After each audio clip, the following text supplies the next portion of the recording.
ఇటీవల నిర్వహించిన పరిశోధనల్లో మార్కెట్లో లభిస్తున్న కందిపప్పులో కేసరి పప్పును కలుపుతున్నట్లు గుర్తించారు. ఈ కేసరి పప్పు అసలు తినదగినది కాదు. కలుపు మొక్కల ద్వారా పెరిగే విషపూరితమైన పదార్థం ఇది. దీన్ని తినడం వల్ల ముఖ్యంగా నరాల వ్యవస్థ దెబ్బతింటుందని ఆరోగ్య నిపుణులు చెబుతున్నారు.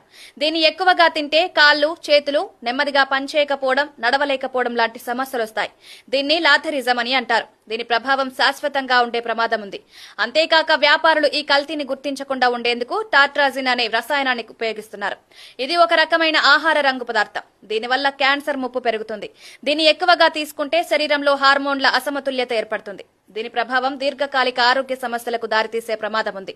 కేసరి పప్పు కందిపప్పును పోలి ఉంటుంది.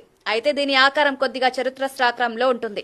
కొంతమంది వ్యాపారులు తక్కువ ధరలు లభించే ఈ పప్పును అసలు కందిపప్పులో కలిపి అమ్ముతున్నారు. దీనివల్ల సామాన్య వినియోగదారులకు అసలు పప్పు, కల్తీ పప్పు మధ్య తేడా గుర్తించడం కష్టమవుతోంది. ఇంట్లోనే ఈ పప్పులో కల్తీ ఉందో లేదో